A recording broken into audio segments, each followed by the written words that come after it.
ನಮಸ್ತೆ ಕನ್ನಡಿಗರೇ. ಕರ್ನಾಟಕ ರಕ್ಷಣಾ ವೇದಿಕೆಯ ಅಂಗಸಂಸ್ಥೆ ಸಾಂಸ್ಕೃತಿಕ ಘಟಕ. ಚಳುವಳಿಯಲ್ಲಿ ಸಾಂಸ್ಕೃತಿಕ ಘಟಕ ಅದೊಂದು ರೀತಿಯಲ್ಲಿ ಚಳುವಳಿಗೆ ಪುಷ್ಟಿಯನ್ನ ಕೊಡುವ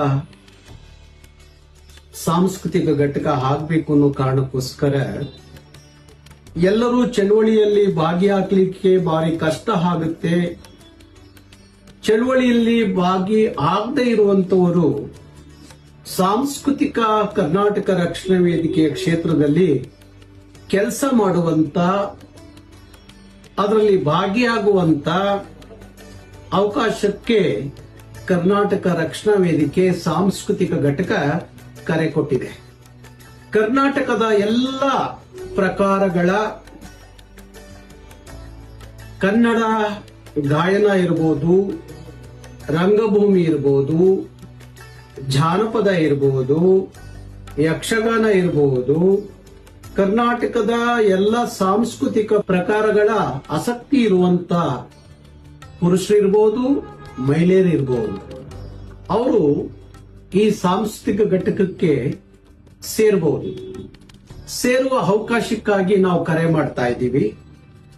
ಹಾಗಾಗಿ ನಿಮ್ಮ ಕನ್ನಡದ ಕಾಯಕ ಸಾಂಸ್ಕೃತಿಕವಾಗೂ ಆಗ್ಬಹುದು ಅನ್ನೋ ಉದ್ದೇಶ ಕರ್ನಾಟಕ ರಕ್ಷಣಾ ವೇದಿಕೆಯ ಸಾಂಸ್ಕೃತಿಕ ಘಟಕದ ಮೂಲ ಉದ್ದೇಶ. ಇದರ ಉಸ್ತುವಾರಿ ಹೊತ್ತಿರುವಂತ ರೋಹಿಣಿ ಹೊಸಕೋಟೆ ಹಾಗೂ ಸಹನಾ, ಇವರ ಇಬ್ಬರ ಸಾರಥ್ಯದಲ್ಲಿ ಸಾಂಸ್ಕೃತಿಕ ಘಟಕ ಪ್ರಾರಂಭ ಆಗಿದೆ. ಅದಕ್ಕಾಗಿ ಕರ್ನಾಟಕದ ಕನ್ನಡಿಗರನ್ನ ಕರೆ ಮಾಡ್ತಾ ಇದ್ದೀವಿ. ಸಾಂಸ್ಕೃತಿಕ ಘಟಕದ ಸದಸ್ಯತ್ವನ ಪಡೆಯಲಿಕ್ಕೋಸ್ಕರ ತಾವು ಇಲ್ಲಿ ಬಂದು ಅರ್ಜಿ ತಗೊಳ್ಳುವ ಮುಖಾಂತರ ಸಾಂಸ್ಕೃತಿಕ ಘಟಕಕ್ಕೆ ಸೇರಬಹುದು. ಕನ್ನಡ ಚಳವಳಿಯಲ್ಲಿ ಅವತ್ತಿನಿಂದ ಇವತ್ತಿನವರೆಗೂ ಅದು ರೈತ ಚಳವಳಿ ಇರಬಹುದು, ಕನ್ನಡ ಚಳವಳಿ ಇರಬಹುದು, ದಲಿತ ಚಳವಳಿ ಇರಬಹುದು, ಆ ಚಳವಳಿ ಎಲ್ಲವೂ ಇಲ್ಲಿವರೆಗೂ ನಡ್ಕೊಂಡು ಬಂದಿದ್ದೆ ಅದು ಸಾಂಸ್ಕೃತಿಕವಾಗಿ ಒಳ್ಳೊಳ್ಳೆ ಕ್ರಾಂತಿಕಾರಿ ಹಾಡುಗಳು, ಲಾವಣಿಗಳು ಚಳವಳಿಗೆ ಪುಷ್ಟಿ ಕೊಡುವಂತದ್ದು. ಹಾಗಾಗಿ ಕರ್ನಾಟಕ ರಕ್ಷಣಾ ವೇದಿಕೆಯ ಸಾಂಸ್ಕೃತಿಕ ಘಟಕ ಬಾರಿ ವರ್ಷಗಳ ಇಂದ ನಡೀತಾ ಇತ್ತು. ಕನ್ನಡ ತಾಯಿ ಬೇರು ಜಾನಪದ. ನಾವು ಇತ್ತೀಚೆಗೆ ಒಂದು ಘೋಷಣೆಯನ್ನ ಮಾಡ್ತಾ ಇದ್ದೀವಿ. ಕನ್ನಡಕ್ಕಾಗಿ ಕೈ ಎತ್ತು, ಕನ್ನಡವೇ ನಿನ್ನ ತಾಕತ್ತು ಅಂತ ಹೇಳಿ.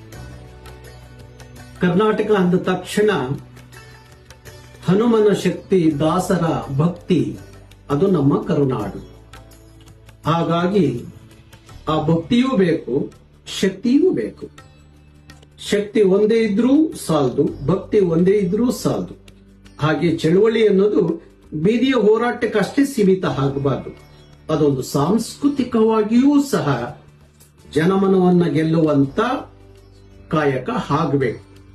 ಹಾಗಾಗಿ ಚಳವಳಿಗೆ ಎರಡೂ ಮುಖಗಳು, ಒಂದು ಸಾಂಸ್ಕೃತಿಕವಾದಂತ ಘಟಕ, ಮತ್ತೊಂದು ಬೀದಿಯಲ್ಲಿ ನಿಂತು ಹೋರಾಡುವಂತ ಚಳವಳಿಗಳು. ಇವೆರಡೂ ಇದ್ದಾಗ ಮಾತ್ರ ಒಂದು ಚಳವಳಿ ಸುದೀರ್ಘ ಕಾಲಕ್ಕೆ ತಗೊಂಡು ಹೋಗಕ್ಕೆ ಸಾಧ್ಯ ಆಗತ್ತೆ.